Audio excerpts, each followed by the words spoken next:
los de ayer, porque respecto de las evaluaciones del práctico, perdón, del eje 1, ya tenemos unos buenos resultados, digamos, en general han dado bastante bien, no sé cómo se sintieron ustedes con esos prácticos, pero cuéntenme un poquito cómo les fue ahora con el de concepto de derecho, que quizá tenía un poco más de complejidad. Profe, yo tengo una duda. Me da un Sí. poco de vergüenza decirlo, pero bueno. Ay. En el punto 3, que hablaba del positivismo metodológico, decía que había que elegir 3 enunciados. Yo no entendía si los tenía que redactar yo misma o buscarlos en el libro. Yo los busqué en el libro y lo hice a partir del libro.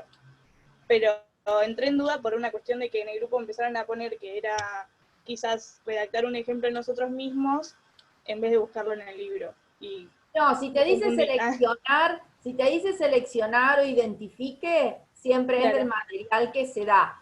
En claro. todo caso, siempre fíjense bien en la consigna. Está buena Sí, la consulta porque, de hecho, sobre todo, bueno, todavía no hemos visto los dos, pero lo que yo sí advertí en relación al práctico 1 es que hay gente que venía respondiendo muy bien, sobre todo en las últimas dos, que eran más de redacción, había costado, pero porque no se comprendía evidentemente la consigna, ¿sí? Así que está buena tu claro. consigna, Guadalupe. Si te dice formule, produzca, elabore, Claro. entonces ahí sí es invente, Claro, digamos. porque nosotras, tipo, con una compañera dijimos, bueno, pero en el punto 1 dice redacte 3 Claro. enunciados.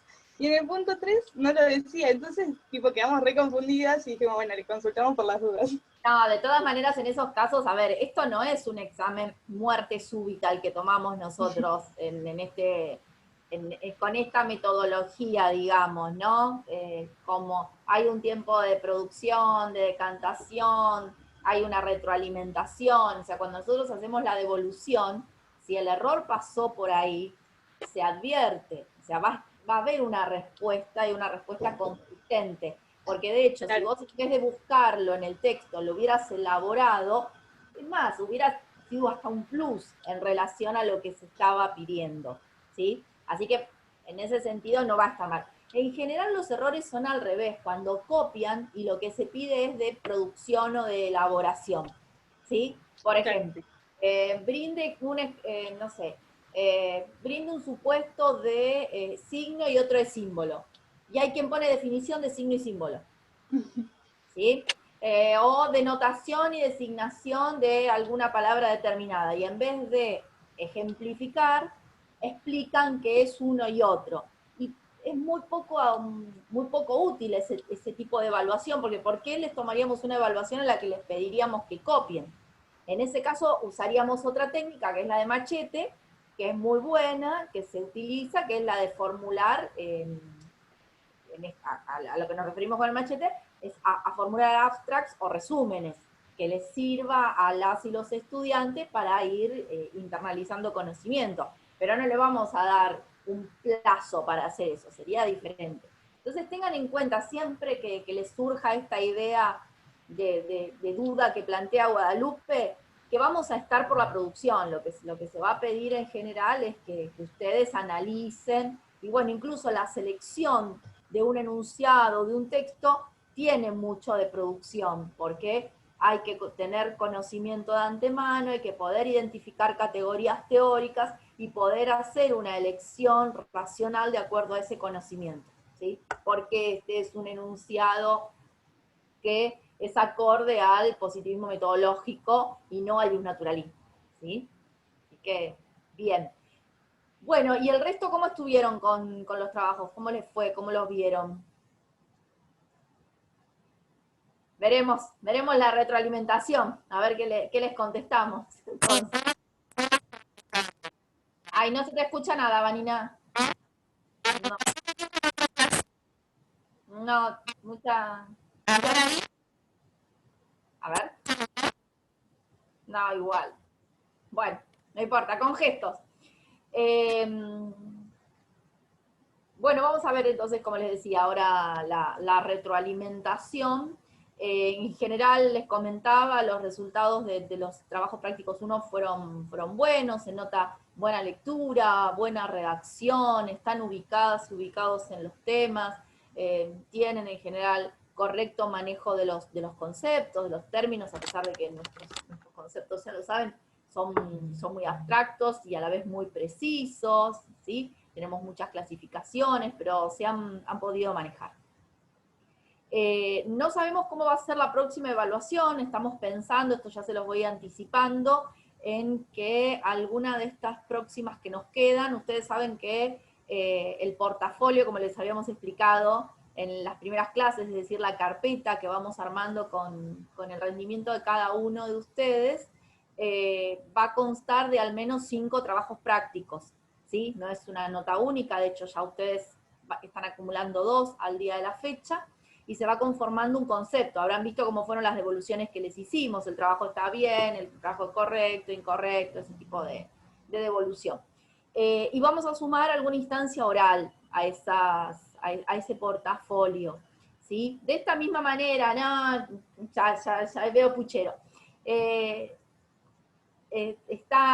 Pueden tener el material, ¿sí? Antes de que pregunten, porque había surgido la otra vez la consulta.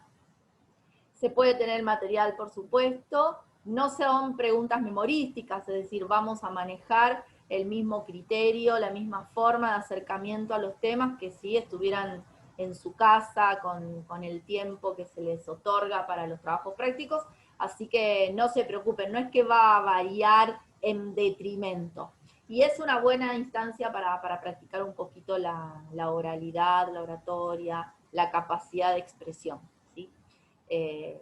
No es con el ánimo de complicarlo, sabemos que a todos la situación de la oralidad nos hace sentirnos un poco expuestos, a nosotros los docentes también, pero no implica un plus, no es que tienen que estudiar más o que hay más exigencia.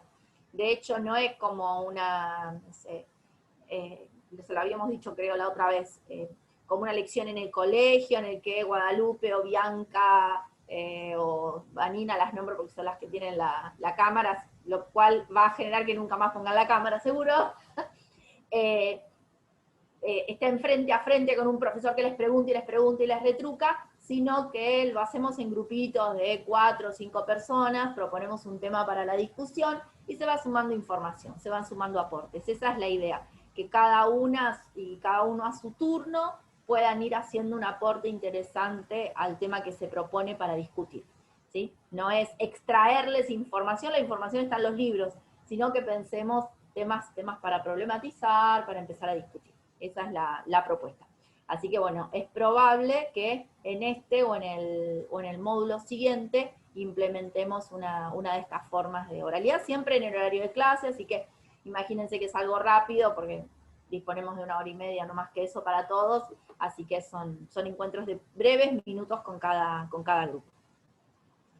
Bien, hemos terminado esta primera parte de aproximación a los temas, de discusión acerca de las definiciones, que se inició con las relaciones entre el derecho y el lenguaje, y pasamos ahora a el bloque que denominamos sintaxis. ¿Se acuerdan ustedes que en la primera unidad habíamos dicho que el derecho podía homologarse al lenguaje? Podemos pensar al derecho como un lenguaje, por eso iniciábamos nuestros estudios a partir de la teoría de la comunicación o de la semiótica. ¿Bien? Que el derecho comunica, y que el derecho comunica a través de ciertos elementos básicos en ese proceso, así como las palabras son los elementos fundamentales, primarios, las unidades primarias en el proceso de la comunicación, lo mismo dentro del ámbito del derecho y de este proceso comunicativo jurídico, tenemos también ciertos elementos básicos. Y esos ciertos elementos básicos son las normas jurídicas, aquello que ustedes coloquialmente en el mundo social conocen como leyes, digamos. Son esos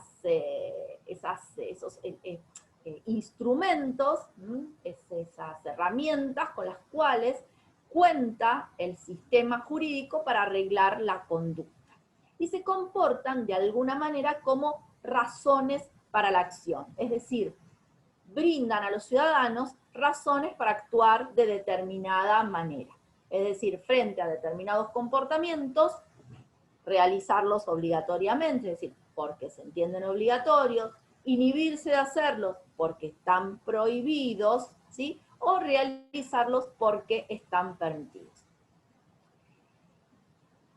Este bloque que conforma la sintaxis, que es una proyección, ¿se acuerdan ustedes de la lingüística o de la semiótica? ¿Se acuerdan que habíamos dicho que la lingüística, como un apartado de la semiótica, podía ser abordado a partir de 3 enfoques diferentes? Uno era el semántico, que trata sobre las relaciones entre los signos o las palabras o el lenguaje y el mundo o su significado. ¿Se acuerdan los problemas semánticos? Después tenemos la sintaxis, que trata sobre las relaciones formales entre los signos, sus estructuras y las formalizaciones que se establecen, independientemente de su contenido, es decir, independientemente de las relaciones que se establecen entre las palabras y el mundo, por lo tanto, entre las normas y el mundo también. Y por último teníamos a la praxis, ¿sí? Por último tenemos a la pragmática. La pragmática se ocupa de las relaciones entre las palabras o el lenguaje y los usuarios o los hablantes. En nuestro caso sería entre el sistema de justicia, entre el sistema jurídico, entre el derecho, entre el conjunto de normas y los operadores jurídicos. A partir de hoy nos vamos a detener en el segundo bloque, en la sintaxis, no ya la sintaxis en relación al lenguaje, sino la sintaxis específica del derecho. Es decir, las estructuras formales que conforman el derecho. Ya sabemos que lo abordamos desde la lingüística, sabemos que tenemos un gran problema frente a nuestro objeto de estudio y es que no lo podemos definir porque ustedes atravesaron todo el bloque de concepto de derecho, vieron las diferentes teorías, el justnaturalismo, el positivismo, el realismo, el positivismo metodológico, señalaba recién Guadalupe. Sin embargo, si yo les pregunto a ustedes qué es el derecho, no vamos a lograr acuerdo en las respuestas. Y es más, probablemente algunos de ustedes me digan, no me podés preguntar eso, sabés que está mal formulada la pregunta. Primero tenés que preguntar, ¿es posible definir al derecho? ¿Desde qué teoría podría usted arrimar una aproximación o una definición de derecho? ¿Sí? Así que fíjense que si nos encontramos con ese grave problema, ¿en dónde estamos parados frente a estos vericuetos teóricos? Los dejamos entonces, ¿sí? Los dejamos señalados, los dejamos marcados, no superados, porque la cuestión acerca de la definición de derecho es un problema actual de la filosofía.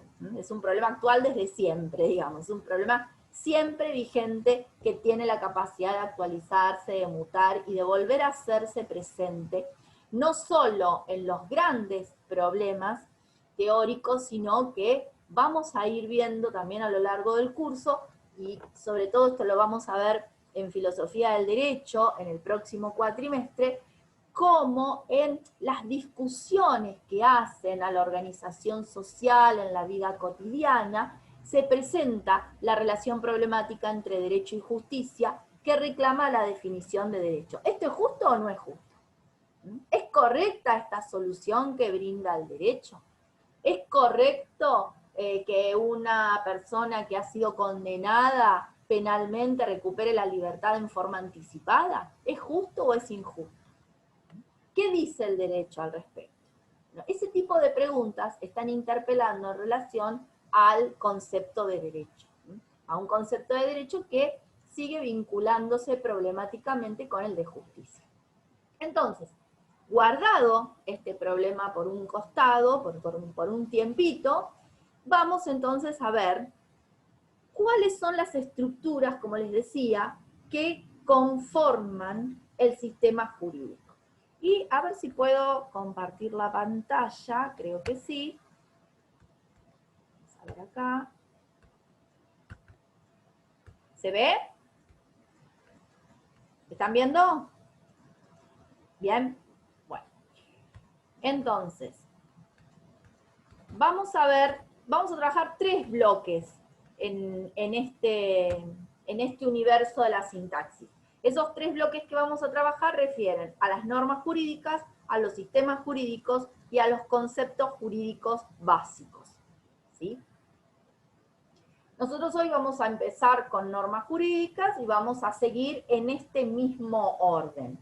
No vamos a hacer una única evaluación porque si no va a ser demasiada información que van a tener que incorporar, y la evaluación la vamos a tomar después de sistemas jurídicos. Es decir que el próximo trabajo práctico va a versar sobre normas jurídicas y sistemas jurídicos, y conceptos básicos va a quedar aparte para una próxima evaluación, para la 4ª evaluación. Entonces, toca preguntarnos qué son las normas. Y las vamos a ubicar, como ustedes recordarán, en el ámbito del lenguaje prescriptivo. ¿Se acuerdan que también en el módulo 1, cuando hablamos de las diferentes funciones o los diferentes usos del lenguaje, se habló de un uso o función que es la prescriptiva o directiva? Es en ese ámbito donde vamos a ubicar a las normas jurídicas. Pero claro, con esto no vamos a decir mucho. Entonces le vamos a ir a preguntar a los teóricos que han trabajado este tema y que se sigue discutiendo, y vamos a seleccionar a 4 autores para trabajar a lo largo de este bloque. Ellos son von Wright, Kelsen, Hart y Dworkin. Son los 4 modelos que vamos a trabajar en este cuatrimestre acerca de norma jurídica, son los que proponen estos autores.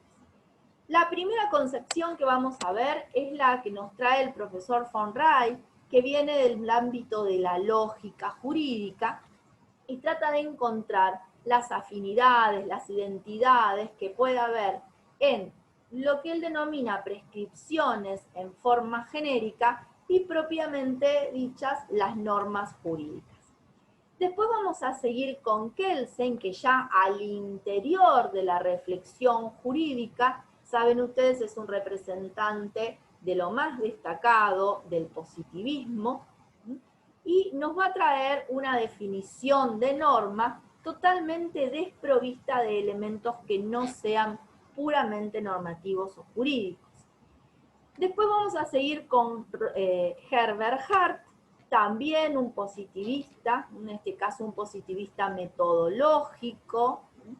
Ustedes lo recuerdan del bloque que acabamos de terminar, que nos va a efectuar una propuesta que intenta ser superadora de la propuesta simple que hace Kelsen respecto de las normas.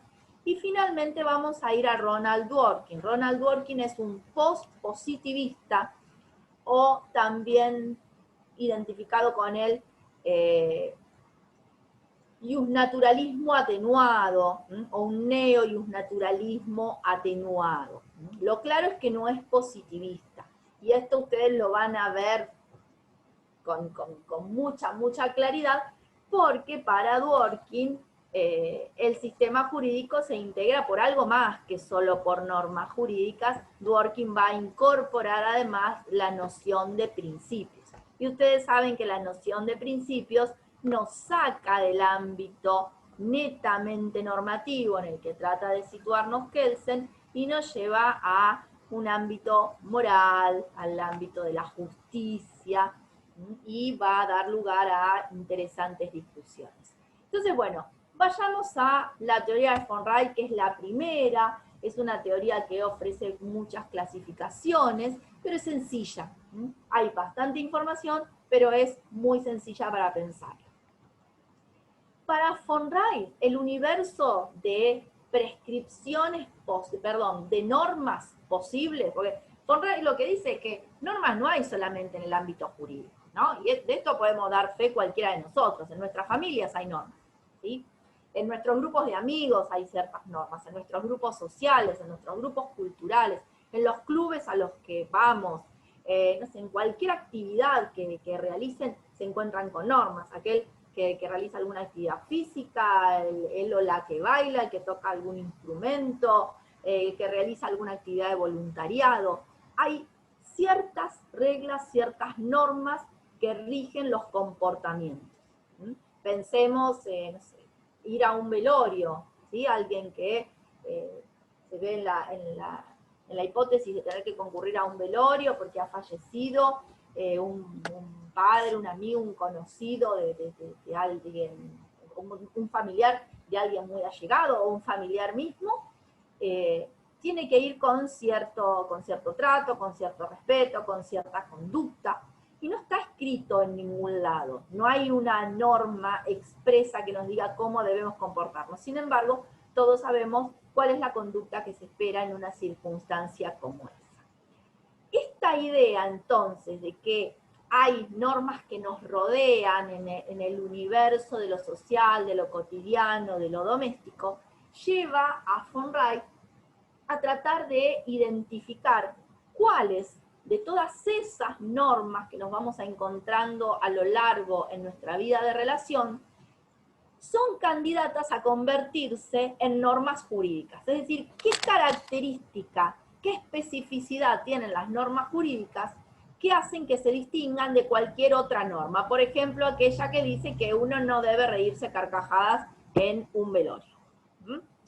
Entonces, para esto hace una clasificación y dice, hay al menos dos grupos grandes de normas. Podemos distinguir por afinidad, por cierto emparentamiento, algunas que tienen aires de familia, y a esas las vamos a llamar grupos principales.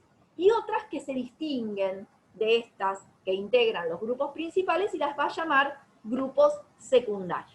Esto lo tienen en el campus, así que no es necesario que copien tampoco, y está muy bien explicado en ambos textos, tanto en el libro del profesor Nino, que está digitalizado en el campus, como en el capítulo que le hemos dejado del libro del profesor Mario Portela, en el que trata también el tema en el capítulo pertinente a normas, ¿sí?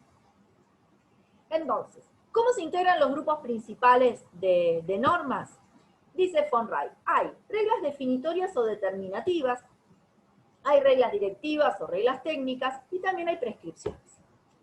¿Qué son las reglas definitorias o determinativas? Son aquellas que me indican cómo debe realizarse determinada actividad para estar realizando efectivamente esa actividad, es decir, definen a la actividad a partir de sus normas. Por ejemplo, las reglas de los juegos, las reglas de los deportes. Si yo quiero jugar al ajedrez, tengo que tener el tablero que manda el juego, tengo que tener las piezas que indica el juego, y además tengo que realizar los movimientos conforme las reglas del juego que definen el ajedrez. Si no, no voy a estar jugando al ajedrez. Estaré haciendo algún movimiento estético, si quieren, pero no va a ser ajedrez lo que estoy jugando. De la misma manera sucede, por ejemplo, con algún deporte. Si yo quiero jugar un deporte eficazmente y que lo que ocurre en el ámbito de su desarrollo tenga resultados deportivos, debo cumplir con las reglas. Entonces, si juego al fútbol y yo quiero empujar la pelota con la mano, evidentemente voy a estar contraviniendo una regla que va a hacer que se me descalifique. La descalificación, ¿qué implica? Que no estoy jugando el juego. Entonces, ¿qué característica tienen las reglas definitorias o determinativas? Definen, determinan un tipo de actividad o de sujeto. Tenemos además reglas directivas o también llamadas reglas técnicas. Las reglas directivas o técnicas me van a indicar cuáles son los medios necesarios para alcanzar determinado fin, determinado objetivo. ¿Cuáles son ejemplos paradigmáticos de este tipo de normas o de reglas? Las que vienen en las instrucciones de uso, las que vienen en los manuales de usuario de cualquier aparato eléctrico, electrónico, electrodoméstico que compremos. Si usted quiere configurar los canales de cable, debe apretar el botón configuración. Si usted quiere activar el botón de pánico de su celular, tiene que ir a configuración. De configuración tiene que ir a ajuste. De ajuste tiene que ir a emergencia. De emergencia tiene que ir a seleccionar contactos, etcétera, etcétera. Y más vamos siguiendo las reglas que nos indican. ¿Son reglas de qué tipo? ¿Normas de qué tipo? Directivas, nos dirigen la actividad, la manera de conducirnos, la manera de hacer algo, ¿para qué? Para lograr un fin. Si usted quiere que el televisor le muestre los canales que están habilitados en el cable, entonces tiene que apretar el botón configuración o seleccionar canales o escanear canales. Si no lo hace, pues entonces no alcanza ese objetivo que está pretendiendo. Después tenemos las prescripciones, que las vamos a dejar para volver, porque son las más importantes, las que nos vamos a detener un cachito, y vamos a ver que además de estas que son las que llaman grupos principales, hay otras que son menores, son de menor entidad, y que ya sabemos de antemano que ahí no vamos a ir a buscar a las normas jurídicas. Las normas jurídicas para FONRAI van a estar entre los grupos principales, acá arriba. Entre los grupos secundarios no van a estar las normas jurídicas. ¿Sí? Y acá en las normas, en estas normas secundarias, en los grupos secundarios, vamos a encontrar, sí, elementos que es común que veamos en nuestra vida social, como les decía. Acá vamos a tener las normas ideales, vamos a tener aquellas que nos dicen cuándo una persona es una buena madre, por ejemplo, el buen padre de familia, el buen amigo, el buen estudiante. Son normas que nos fijan ideales de excelencia y a los cuales, en general, social y moralmente, tratamos de adecuarnos, ¿sí? Pero, claro, esto tiene que ver con la desarticulación de la sanción, algunas cositas que vamos a ir viendo más adelante y que las elimina como candidatas a convertirse en normas, ¿sí? Tenemos también las costumbres acá. Ustedes tendrán, como les decía hoy, con sus grupos de relación, con sus familias, en sus ciudades, en sus pueblos, en sus lugares, en sus nichos culturales, ciertas costumbres, ¿sí? Que son propias. Algunas que son propias y no compartidas por el resto de la comunidad, y otras que sí, que son comunes a toda la sociedad, que son de un alcance cultural más amplio, y que ustedes las viven como si fueran obligatorias. Porque la característica de la costumbre, para que la denominemos o la clasifiquemos como norma, es que quien la cumple, quien la realiza, tiene la convicción de la obligatoriedad. ¿Sí?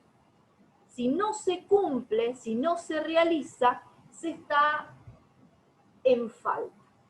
Quien contraviene ese mandato, esa norma de tipo consuetudinaria, es decir, impuesta solo por la costumbre, está faltando a una norma. De ahí la idea de que hay una norma.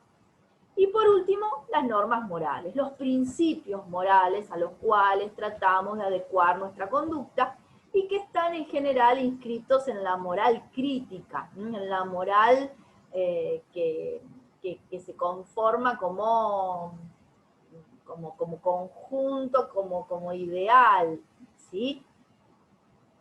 Y respecto de la cual, en general, los miembros de una determinada sociedad que adhieren a ese sistema de moral social, tratan de adecuarse. Y si no se hace, se sabe que se está en falta también. Pienso, por ejemplo, hay un ejemplo que yo uso siempre en filosofía, sencillísimo, ¿no? Pero nosotros sabemos que en nuestra sociedad le damos gran importancia a la lealtad hacia la amistad, ¿no? Es un principio moral importante del cual estamos orgullosos, la solidaridad y la presencia con el amigo, con el otro. Resumámoslo en la lealtad. en la fidelidad de la amistad. Esto quiere decir que ninguno de los 20 que estamos acá en este momento nunca le hemos mentido a un amigo o una amiga.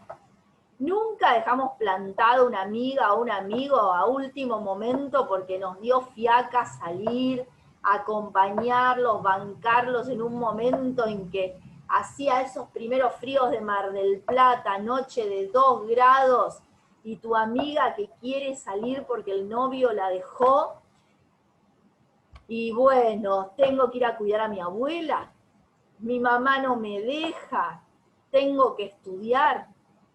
¿Y eso qué implica? ¿Que la norma moral no existe? Sí, existe. Vos sabés, uno sabe que está faltando a esa norma moral, en este caso incluso hasta autoimpuesta. Sin embargo, se aceptan las consecuencias como un agente moral. Existe esa norma o se vive de acuerdo a su existencia, se tiene la convicción respecto de la validez de esa norma. Sin embargo, en algunas circunstancias pueden no cumplírsela y no por eso pierde validez, ¿sí? Y uno aceptará, en todo caso, esa sanción interna, no la culpa, uy, qué mal que estuve, ¿por qué? Y bueno, y por ahí en algún momento le dice, Guadalupe, que está mirando así con cara de compungida, le dice a su amiga, mira, la verdad es que estaba cansadísima, había tenido un día cursando todo el día, tenía frío, te la debo para la próxima. Estamos frente a normas en estos grupos secundarios también, sí, pero son normas que aparecen de un modo tan desarticulado y ajenos a la institucionalidad del Estado que hacen que von Rey las descarte. Ahora, fíjense qué importantes que son en el mundo social, en el mundo de relación, ¿no? En el mundo de las prácticas cotidianas y de la convivencia. Y vamos entonces a volver ahora a los grupos principales. Ya habíamos dicho reglas definitorias, aquellas que definen actividades, por ejemplo la de los juegos, reglas directivas o técnicas, las que nos dicen cómo tenemos que hacer algo si queremos tener éxito en eso que estamos queriendo hacer. Si usted quiere recibirse abogado, tiene que aprobar todos los parciales. Y aprobando todos los parciales va a poder tener aprobadas cada una de todas las materias y así finalmente va a ser abogado. Si usted no lo hace, no va a ser abogado. Nos lleva a un razonamiento deductivo. ¿Qué pasa con las prescripciones? von Rey dice, bueno, pero de todos estos, de estas 6 que encuentro acá, las mejores candidatas son las prescripciones. Son aquellas que se enuncian en el lenguaje prescriptivo. Fíjense, volvemos a la unidad 1. Y tienen ciertas características, las prescripciones. Ciertas características que hacen que ponga el foco ahí y que vayamos a buscar ahí las normas jurídicas. Por ejemplo, ya acá se las fui enumerando, ya las van a encontrar resumidas y todo. Y tienen que, tenemos primero que emanan de una autoridad, de un emisor que tiene una voluntad de emitir esa norma. A esta autoridad, a este emisor que tiene la voluntad de emitir la norma, la llamamos autoridad normativa. Fíjense que en otras, por ejemplo, en las normas morales, en las normas ideales, no tenemos esa voluntad normativa, esa autoridad normativa identificable, ¿sí? Sabemos que este principio es válido, sabemos que el ideal del buen hijo es tal, pero no tenemos la autoridad a la cual ir a preguntarle, a la cual ir a buscar el origen. Así como tienen una autoridad a la cual emanan, se dirigen a un agente que es el que la debe cumplir. Hay un destinatario. Ese destinatario se llama sujeto normativo. ¿Sí? Entonces tenemos un primer elemento, es la autoridad de la cual emanan, autoridad normativa, y un sujeto al que se dirigen. ¿Sí? Nosotros, los súbditos, los ciudadanos, somos los sujetos normativos, a quienes las normas de tipo prescripciones se dirigen. No mate. ¿Quién? Usted, el ciudadano. No robe. ¿Quién? Usted, el ciudadano. No se cuelgue de la luz. La autoridad normativa, además, va a promulgar la norma a fin de darla a conocer. Es decir, para que se haga pública, para que se sepa. ¿Vieron que es común que cuando se aprueba una norma en el Congreso, después se diga, bueno, a partir de la promulgación, habrán escuchado alguna vez esa fórmula? No, todavía no se promulgó. Bueno, cuando se promulgue, ¿ya está promulgada?, preguntan los periodistas. Bueno, de esto se trata, de hacerla pública, de que se conozca, para que nadie pueda decir que no conoce el derecho y escudarse en esa ignorancia para abstenerse de su cumplimiento. Y además, el legislador, en este caso técnicamente llamada autoridad normativa, le añade a las normas un elemento que trata de inducir a la efectividad. Esto es la sanción. Una amenaza. Ojo, que si usted no cumple con el contenido que le manda a cumplir la autoridad normativa, a usted, sujeto normativo, entonces puede tener una consecuencia negativa. Ya vamos a ver un poquito más adelante qué es la sanción, pero básicamente la sanción es la privación de un bien. Es la privación de un bien que ocurre a consecuencia de una determinada conducta, es decir, a consecuencia de algo que hace alguien. Y lo vamos a ver cuando vayamos a conceptos jurídicos básicos.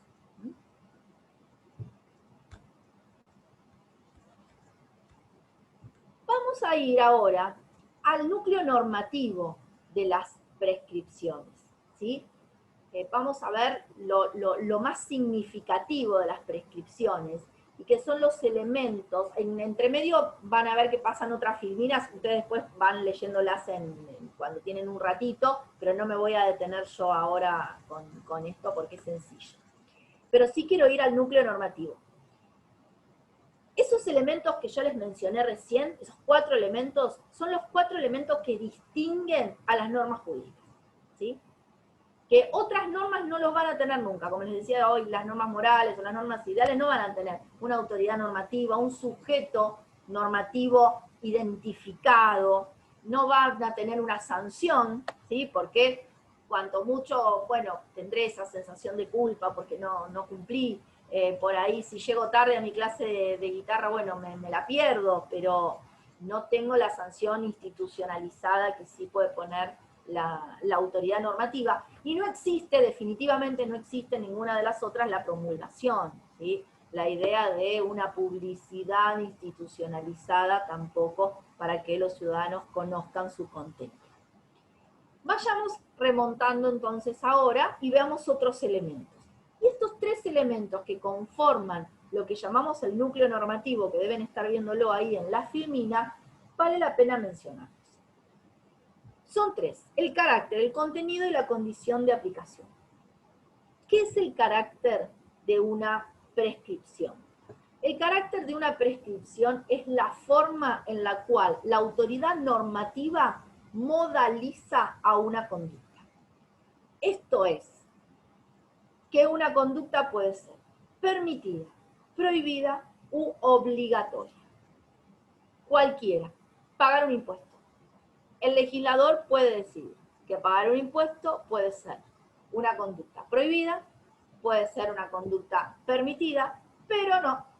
La señala, la identifica, la define como una conducta de tipo obligatoria. Matar.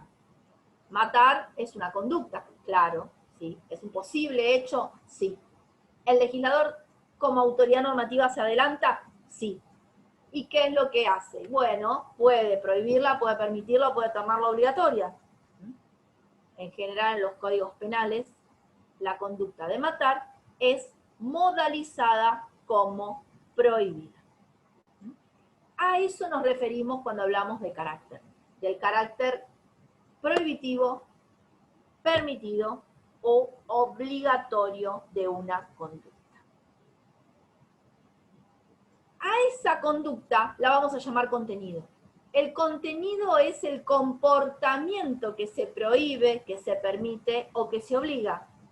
Matar, hurtar, robar, pagar un impuesto, cumplir con los deberes que se derivan de la responsabilidad parental, pagar alimentos, brindar asistencia. Son todas conductas. Pagar lo que se debe, cumplir un contrato. Son conductas que modaliza el derecho y las modaliza a través de prescripciones. La modalización se llama carácter y la conducta, el comportamiento contenido. Cuando uno pregunta cuál es el contenido del artículo 79 del Código Penal, voy a leer el artículo 79 del Código Penal, que es súper sencillo, y dice: se aplicará reclusión o prisión de 8 a 25 años al que matare a otro, siempre que en este código no se estableciera otra pena. ¿Cómo les parece que modaliza el sistema, el Código Penal, a la conducta o al contenido de matar? ¿Dice que está prohibido? Dice, se aplicará reclusión o prisión de 8 a 25 años. No dice está prohibido matar. Sin embargo, la modalización que entraña esta fórmula es la de la prohibición. Esto guardémoslo para dentro de un rato, porque cuando avancemos en la teoría de Kelsen se va a aclarar esta duda. Porque vamos a ver que el derecho utiliza una forma de motivar la conducta que no es directa, sino que es indirecta. No nos dice no mate, no robe, no hurte, no viole, sino si mata, le va a pasar tal cosa, es decir, se le va a aplicar una sanción. ¿Se acuerdan ese elemento que la autoridad normativa añade al final de la prescripción? Esa amenaza de algo malo, de la privación de un bien. Sin embargo, aunque la frase no sea categórica en el sentido de decirme se prohíbe, yo como ciudadana y ustedes también, lo que interpretan es que debo no matar. Vamos a ir avanzando a lo largo del curso, como les digo, cuando vayamos a Kelsen y también cuando vayamos a conceptos jurídicos básicos. Por eso los hemos dejado aparte, porque empiezan a surgir dudas que vale la pena tratarlas de forma autónoma. Entonces tenemos el carácter, prohibido, permitido, obligatorio, el contenido, el comportamiento, que se permite, se prohíbe o se obliga, y la condición de aplicación. ¿Qué circunstancias tienen que darse para que una conducta esté permitida, prohibida o sea obligatoria? Según la condición de aplicación, las prescripciones pueden ser categóricas o pueden ser hipotéticas, ¿sí? Categórica es no mate y listo. Hipotética es no mate siempre y cuando no tenga que defender su vida o no esté en riesgo su vida. Categórica, Mar del Plata o el Partido General Pueyrredón pasa a la fase 4 del ASPO. Hipotética, Mar del Plata pasa a la fase 4 del ASPO siempre y cuando la tasa de contagio baje a 0,9. ¿Sí? Antes de irte a dormir, Vanina, baja la calefacción. Categórica. Vanina, antes de irte a dormir, baja la calefacción si ves que la temperatura para mañana va a estar alrededor de los 15 grados. Hipotética. Entonces, exige de parte del intérprete un análisis para ver si se da o no se da esa condición de aplicación. ¿Sí? Si la orden es lisa y llana, es categórica. Si la orden está condicionada, entonces es hipotética. Condicionada a que se cumpla esa hipótesis. Tiene componentes distintivos también, habíamos dicho, la autoridad normativa, que ya sabemos quién es, el sujeto normativo, que ya sabemos quién es, y la ocasión, que es la localización temporoespacial en la cual se va a ubicar. Por supuesto, las normas tienen un ámbito de aplicación y de validez que no es universal. Ya lo vamos a ver igualmente qué pasa con el derecho, con el IUCOGES, con lo que es el entramado del derecho internacional humanitario, pero en general la ocasión está determinada, o sea, no en general, las normas, la ocasión está determinada normativamente. Y finalmente habíamos hablado también de la promulgación y de la sanción, que no vale la pena detenernos porque ya lo hemos hablado. En las filminas que siguen van a encontrar bien detallado todo esto que yo les he resumido recién, ¿sí? Lo van a ver un poquito más abierto en clase con alguna redacción un poco más amplia, explorando algunas otras posibilidades respecto tanto del sujeto normativo como de la ocasión, en particular de este punto que estábamos viendo recién, que tiene que ver a quién se aplican y en qué circunstancias se aplican, y con esto estaríamos terminando von Wright. ¿Por qué estaríamos terminando acá? Porque en realidad von Wright lo que hace es un aporte, como les decía, desde fuera del ámbito de lo jurídico, ¿sí? Él lo que trata de desentrañar, de identificar, es cuáles son los elementos estructurales que definen a una norma jurídica, y a partir de esos elementos estructurales decir, bueno, ¿cuáles son de todos estos aquellos que se presentan en las normas jurídicas? Y los que él encuentra que se presentan en las normas jurídicas son precisamente estos que identifica en las prescripciones, estos 8 elementos que identifica en las prescripciones, y respecto a los cuales hago hincapié en el núcleo normativo, el contenido, el carácter y la condición de aplicación. Más, por supuesto, estos otros elementos accesorios, digamos, que son bien propios de las prescripciones y que nos van a permitir identificar claramente cuando estamos frente a una norma jurídica. Por ejemplo, por la promulgación, porque se trata de actos formales, de actos estructurales, como ven, y estamos bien situados en la sintaxis, como habíamos anticipado. Este entonces es un primer modelo lógico, estructural, independiente de todo tipo de contenido, como ven, porque estamos pudiendo definir norma jurídica a partir de sus rasgos estructurales. O sea, no sabemos qué es una norma jurídica hasta ahora. Si le preguntamos a von Wright qué es una norma jurídica, ¿qué nos contesta? Es una prescripción. Una norma jurídica es una clase de prescripción. Ah, pero no todas las prescripciones son normas jurídicas, y puede ser que no. ¿Y todas las normas jurídicas son prescripciones? Vamos a ver qué es lo que dice Kelsen, qué es lo que dice Hart. Pero el dato que nos brinda von Wright, la utilidad de la teoría de von Wright, es que las normas jurídicas serían clases dentro de las prescripciones. Ahí es donde tenemos que ir a buscar a las normas jurídicas. Veamos qué otros modelos le compiten, qué otras posibilidades de explicación tenemos. ¿Dudas hasta acá? Perdón, antes de avanzar. ¿Ninguna? Nada. Volvamos a nuestro amigo Hans Kelsen. Ustedes ya lo conocen, del concepto de derecho, su teoría pura, la idea de poder definir un derecho despojado de todo elemento no normativo. Construir una teoría jurídica que no dependa de ninguna contaminación, ni política, ni moral, ni ética, ni psicológica, sino puramente normativa. En este esquema de un positivismo tradicional, Kelsen entonces nos va a presentar su modelo de norma. ¿Y qué serán normas para Kelsen? ¿Qué será una norma para Kelsen? Yo acá les puse algunos datitos que nos pueden empezar a ayudar a pensar. Primero, que para Kelsen las normas son juicios del deber ser que expresan el sentido de un acto de voluntad. Además, constituyen técnicas de motivación social, indirecta, y solo es una norma jurídica aquella que prescribe sanción. Vamos a ver cada uno de estos.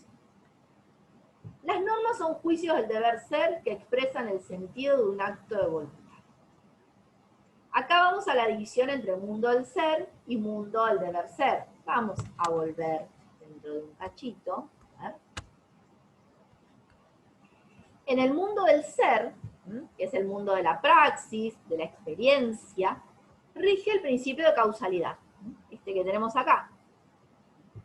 ¿Qué es lo que pasa en el mundo del ser, de lo que es, de la praxis, de la experiencia? dada una determinada condición, la consecuencia necesariamente se produce. Eso es lo que pasa en el mundo del ser, de lo que es. Ejemplo, si un metal es sometido al calor, ¿qué va a pasar? Consecuentemente e inevitablemente se va a dilatar. Quiere decir que la condición es una causa y que la consecuencia es su efecto. Por eso decimos que rige el principio de causalidad, es decir, la relación entre causa y efecto o entre condición y consecuencia. Y esto es independiente de toda otra circunstancia. En cambio, en el mundo del deber ser, rige este otro principio, que no es el principio de causalidad, en el cual dada determinada condición se va a producir necesariamente la consecuencia, o ante determinada causa va a ser sí, solo sí, su efecto, sino que en el mundo del deber ser, en el que rige la imputación, si la condición A se realiza, no podemos afirmar que la consecuencia se producirá necesariamente, sino que lo máximo que podremos decir es que la consecuencia deberá producirse. Si alguien mata, y Juan mata, deberá ser que el juez condene a ese alguien, es decir, a Juan, a una pena que irá de 8 a 25 años. Pero no podemos afirmar de antemano que eso va a pasar, que eso va a ser así, sino que debe ser. Lo que se establece es una relación de imputación entre una determinada condición y una determinada consecuencia. Lo que desaparece en el principio de la imputación es la relación entre causa y efecto, que es propia del mundo de la experiencia, del mundo físico, pero no del mundo de la imputación.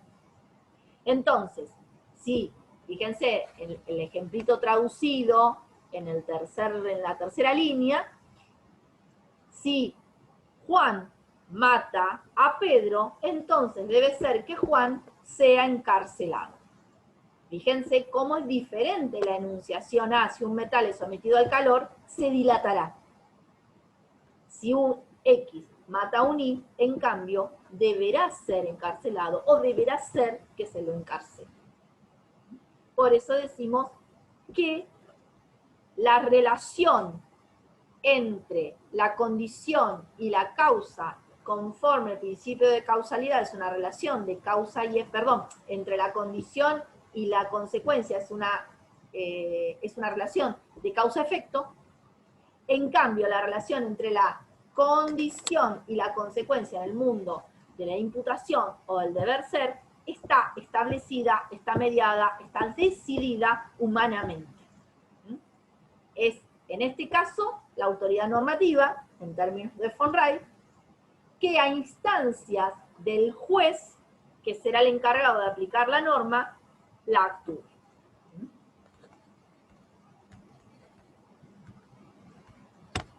Bien.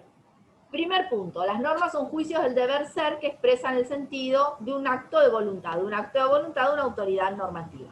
¿Cómo podemos resumirlo todo esto? Si se da el delito D, debe ser la sanción S. No es la sanción S. Si se da el delito D, es la sanción S, es incorrecto.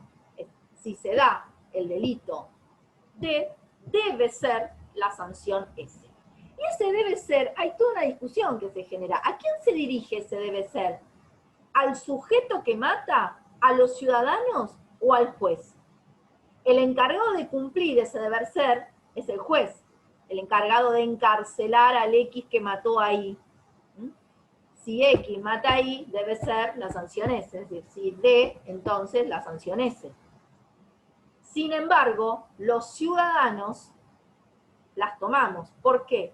Porque fíjense, el segundo enunciado, las normas constituyen técnicas de motivación social. Actuamos promovidos, impulsados por las normas. Acá también se abre una discusión interesante que tiene que ver con el concepto de derecho, y por ahí ustedes la recuerdan, en cuanto a quién se dirigen las normas, ¿no? Si al hombre, y utilizo hombre en un sentido pretendidamente universal, no es que no soy ajena a la cuestión de género, justamente al contrario, pero en el ámbito de la filosofía, la ética, todavía hay ciertas categorías que son muy difíciles de traducir, pero digamos a la persona, ¿sí? ¿A quién se dirigen? Lo digo porque ustedes lo van a encontrar en los libros, como se habla del hombre prudente o del hombre moral. Sería la persona prudente o la persona moral, así lo vamos a traducir. ¿A quién se dirigen las normas? ¿A la persona prudente o a la persona moral? Una persona moral necesita una norma para actuar, es decir, ¿la norma constituye una técnica de motivación social para la persona moral? ¿Para quien actúa conforme a principios morales? ¿O, por el contrario, las normas son técnicas de motivación social dirigidas a la persona prudente, aquella que quiere saber cómo le conviene comportarse? Y yo, la verdad, me robaría el auto que estoy viendo de mi vecina de enfrente. Acá yo estoy mirando a la calle y veo, y la moto de la chica al lado que sale a cada rato, yo acá hablando frente a la pantalla y mi vecina paseando en moto, y yo la robaría. Porque no, la verdad no tengo plata y la quiero. ¿Y por qué no? Si me gusta y la quiero, y porque ella la tiene y yo no. Y acá se abren dos posibilidades. Una es que yo sea una persona moral, diga, y no, porque es de Magalí la moto, y no es mía, y cómo se la voy a sacar, y es un derecho ajeno, y yo no puedo, no corresponde, no es moralmente correcto que tome algo que no es mío. Entonces, ni me interesaría por saber lo que dice el derecho. Pero puede ser que yo no sea una persona moral, o que en este momento no decida actuar de esa manera, sino que decida actuar de manera prudente. Digo, a ver, ¿qué dice el Código Penal? No. Porque resulta que el Código Penal me dice que si yo me apoderare ilegítimamente de una cosa total o parcialmente ajena, y debe ser entonces que se me encarcele. Así que mejor no. Y de esa manera actuaría como una técnica de motivación social. De hecho, cuando vemos en los medios de comunicación que se pide subir la pena, bajar la edad de la imputabilidad, ¿vieron? Limitar las salidas para los presos condenados, etcétera, ¿a qué se está apuntando? A esta idea de que se motiva socialmente a través de la amenaza. Y de hecho es la técnica que utiliza el sistema, porque podríamos tener códigos penales en los que directamente se dijera, no se debe matar, no se debe robar, no se debe hurtar. Por algo, todos los códigos modernos optan por, al que mate le va a pasar esto, al que robe le va a pasar esto otro, al que viole le pasa esto. Le aviso que viene una sanción, y que esa sanción implica la privación de un bien, y un bien muy valioso. Le vamos a quitar la libertad. ¿Por qué? Porque evidentemente para la autoridad normativa no alcanza la invocación a la persona moral. Hay que ir a motivar a la prudencia. Y la prudencia indica ahí, si usted no quiere ir preso, entonces compórtese conforme se indica en las normas. ¿De qué manera? Indirecta.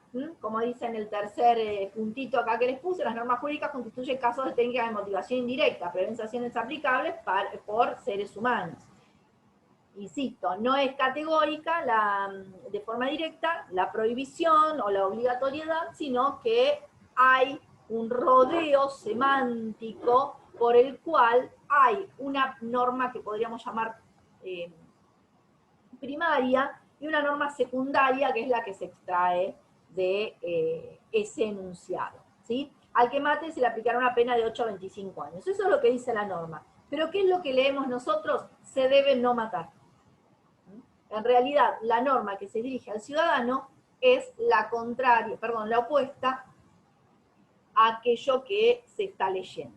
Vamos a avanzar sobre esto, quédense tranquilos, pero para ir ya aclarando algunos puntos.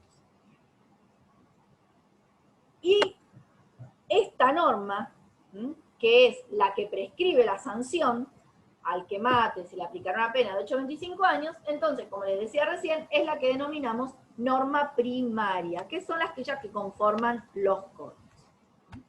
Pero insisto, nosotros como ciudadanos lo que vamos a extraer es otra cosa. Vamos a extraer una consecuencia disvaliosa que nos hace pensar que eso no se debe hacer. Entonces, acá les habíamos puesto para aclararles un poquito, cuando decimos que para Kelsen las normas son juicios hipotéticos del deber ser, tenemos que pensar en esta estructura, dado un antecedente que es una conducta, por ejemplo matar, debe ser que haya una consecuencia que es una sanción. Pero no es que será, por eso decimos que es hipotética y que es del deber ser.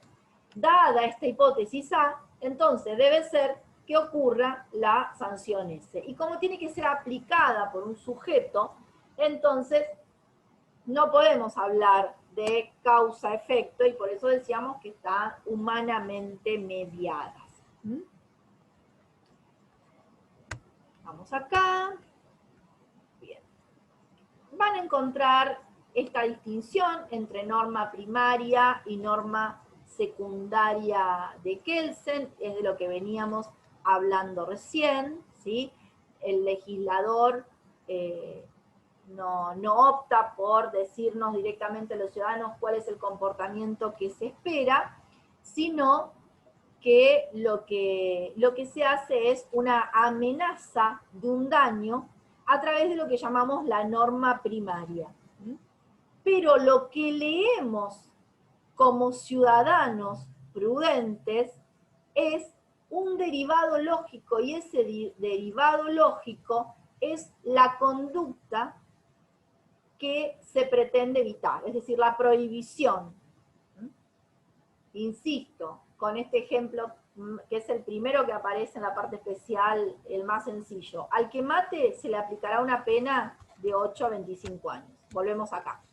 Al que mate, antecedente. Se le aplicará una pena. ¿Alguien en su sano juicio podría decir que el legislador lo que quiere es que matemos? No.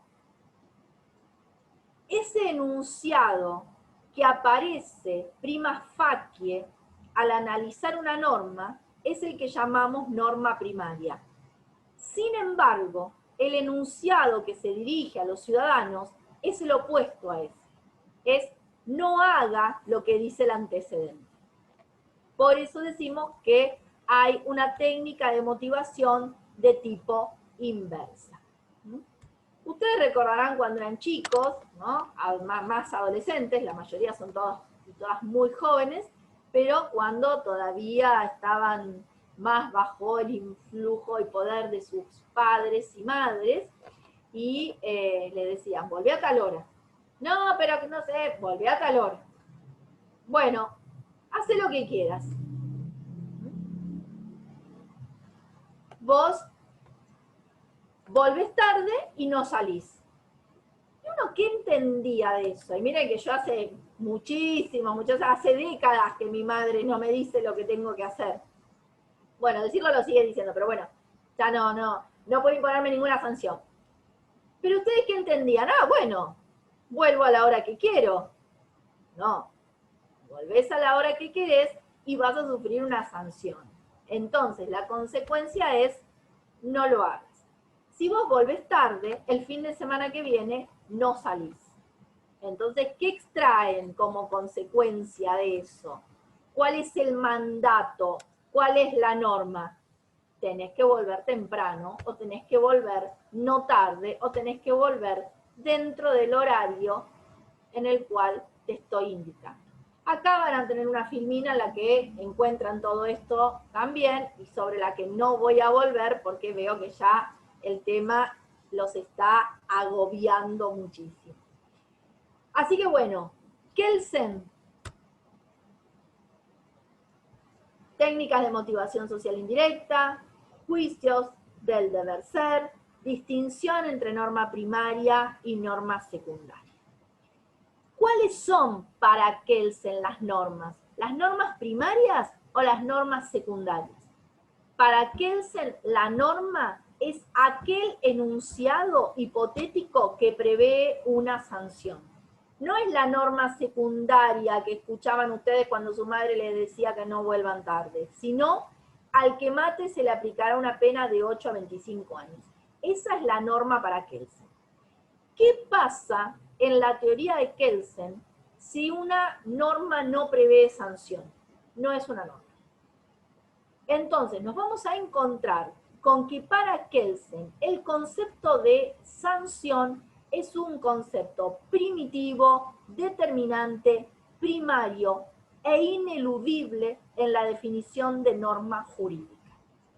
La norma jurídica para Kelsen, en tanto juicio hipotético del deber ser que prevé como consecuencia una sanción, efectivamente remite a la presencia de esta sanción para definirse como tal. Entonces, juicio hipotético del deber ser, que enlaza un antecedente con un consecuente, mediante una fórmula condicional. Si alguien mata, entonces debe ser que otro alguien aplique una sanción. La existencia de esta sanción es la condición para encontrarnos frente a una norma jurídica en la teoría de Kelsen. Ahora, ustedes están en primer año, pero seguramente habrán estado mirando el plan curricular y habrán visto que van a tener penal 1 y penal 2. Van a tener civil 1, civil 2, civil 3, civil 4, civil 5. Van a tener comercial 1, comercial 2, comercial 3. Van a tener derecho administrativo. Van a tener derecho laboral. Van a tener derecho al consumidor. Van a tener derecho comercial. Y en todas esas materias van a ver lo que sus profesores les van a señalar como normas del derecho civil, normas del derecho comercial, normas del derecho procesal, normas del derecho administrativo. Y en ninguna de ellas van a encontrar una sanción penal.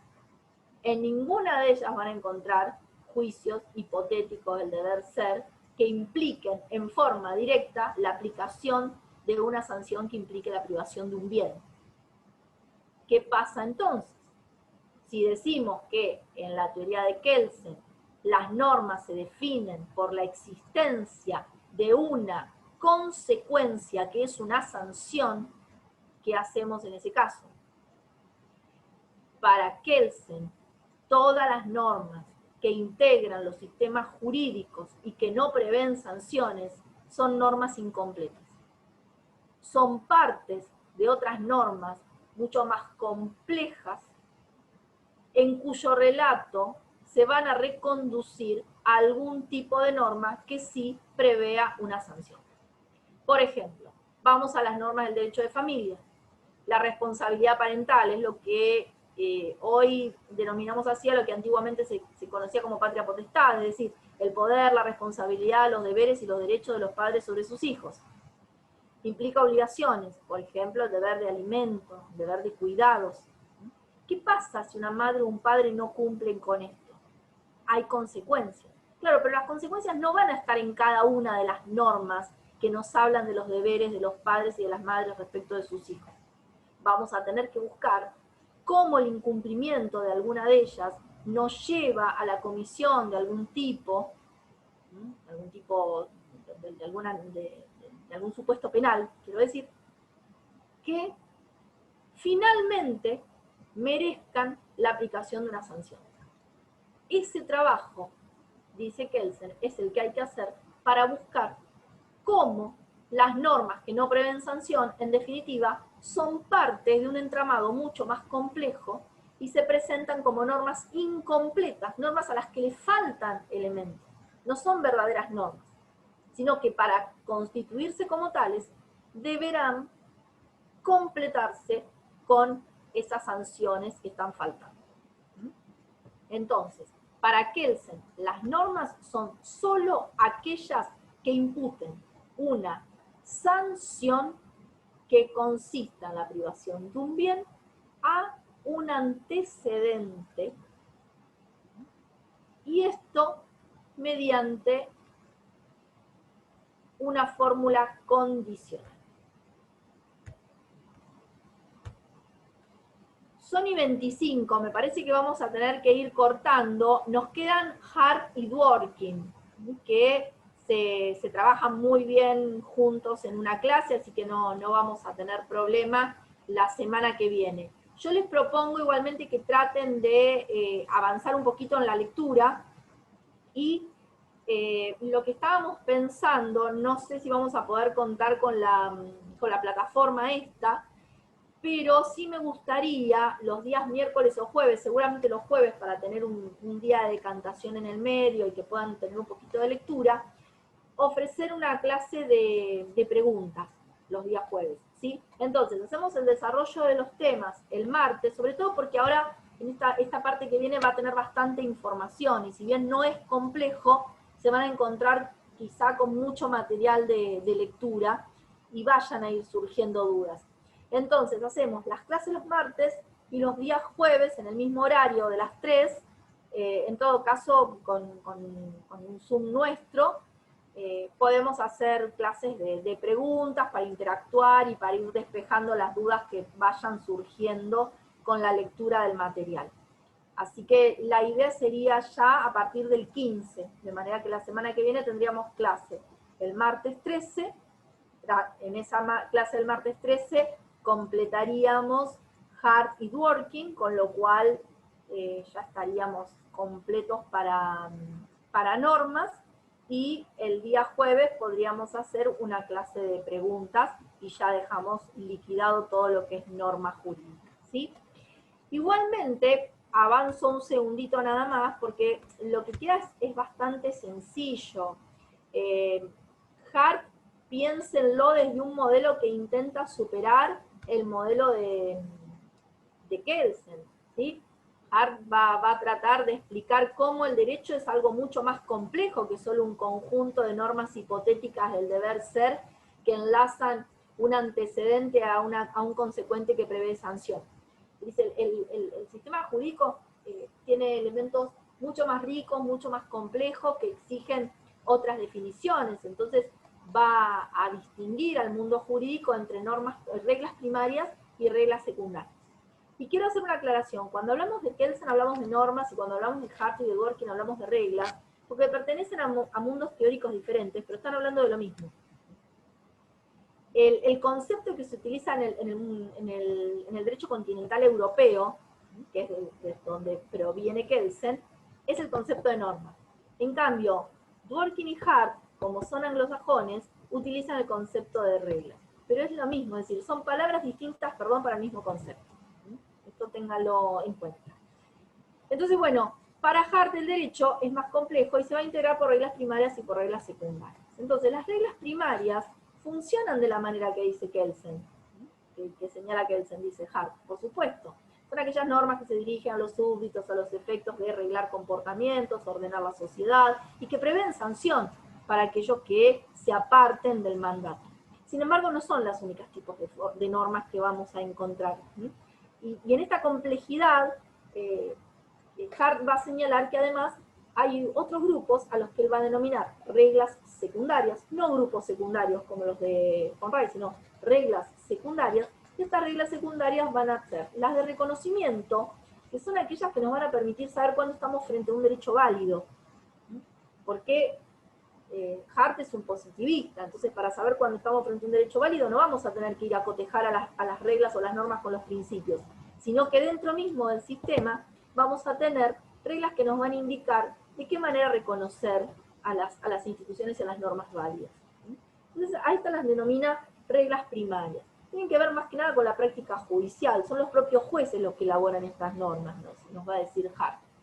También tenemos las reglas de cambio, que son aquellas que nos van a decir cómo hacemos para crear una norma, para derogarla, para modificarla, ¿sí? que le van a permitir dinamismo al sistema y van a permitirle vigencia, además. Y por último tenemos las reglas de adjudicación, que son todas aquellas que otorgan derechos y competencias. ¿Sí? Si no, ¿dónde estarían los derechos? ¿Dónde estarían las facultades, las competencias? La posibilidad de estudiar gratuitamente, de atenderse en un centro de salud, de ejercer la judicatura para un juez. de aprobar una ley para un legislador, de autorizar o no el pase de fase, tanto para el presidente como para el gobernador, como para el intendente. Cuando se dan estas discusiones entre el intendente y el gobernador respecto de quién es el que controla las fases o no, están discutiendo acerca de las reglas de adjudicación, ¿sí? ¿Quién es sobre quién recae la adjudicación para ese tipo de decisiones, ¿sí? Entonces fíjense que es más complejo.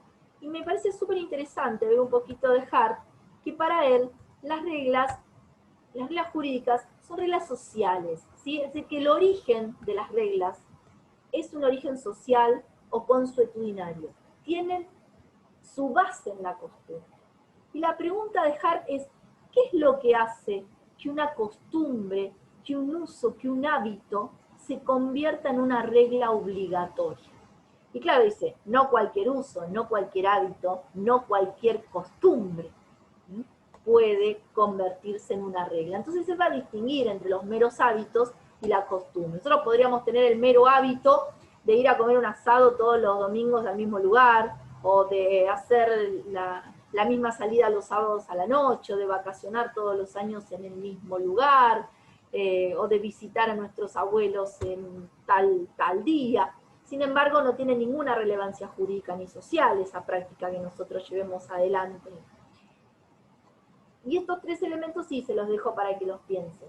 ¿Cuándo actuamos socialmente movidos por estos puntos? Primero, ¿cuándo sentimos que hay crítica y presión social para comportarnos de determinada manera? ¿Cuándo sentimos que estamos haciendo algo que se debe hacer? Pero que se debe hacer porque viene socialmente constituida esa obligación. Y no, tenés que hacer. Y sí, no, y falleció, ¿cómo no la vas a saludar? Y tenés que llamarlo, y no, pero a mí no me gusta, me da impresión. ¿Qué le digo? Y bueno, pero lo tenés que hacer. ¿Y te parece? Y sí, pero qué presión. Y sí.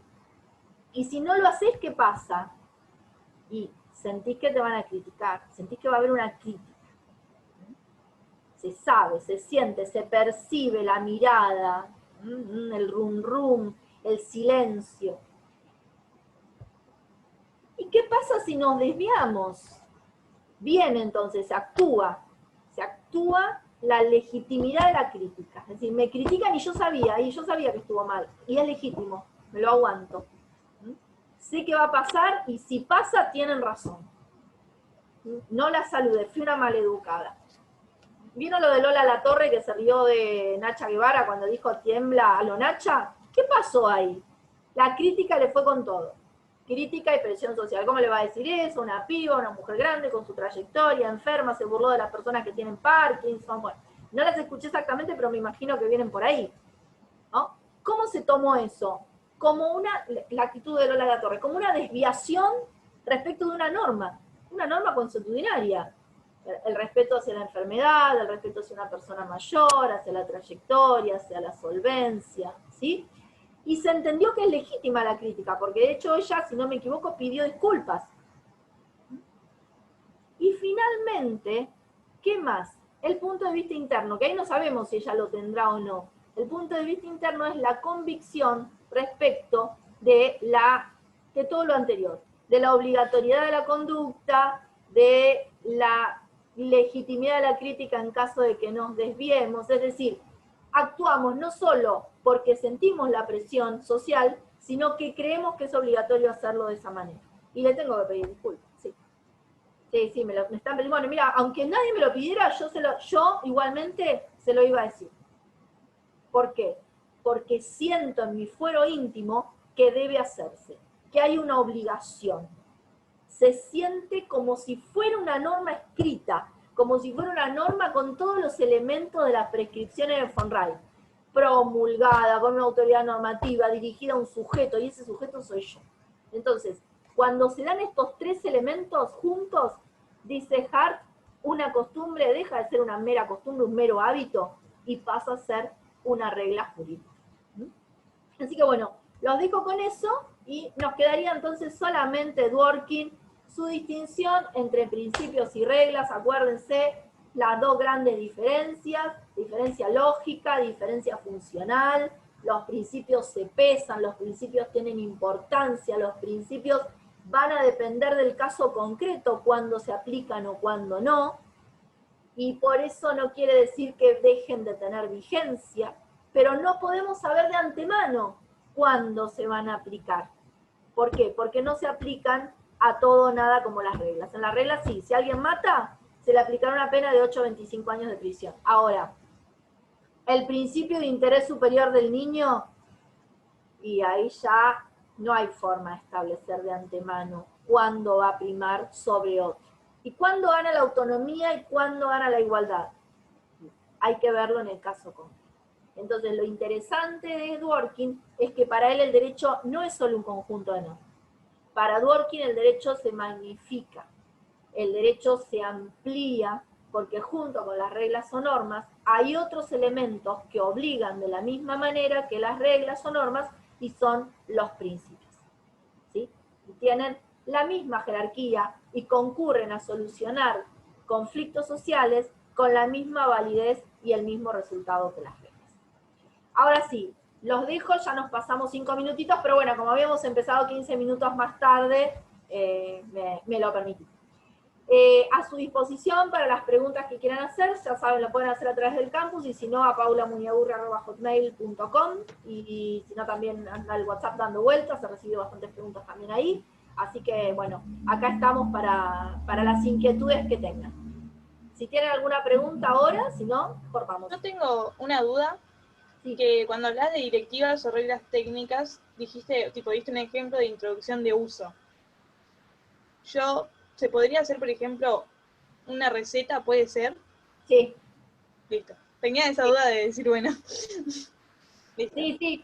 De hecho, hay un ejemplo con el que trabajamos, que es del profesor Guibur, que trabajamos en filosofía, que justamente para distinguir la cuestión de la moral, es un textito en el que se pregunta acerca de cómo saber cuándo una comida está bien salada.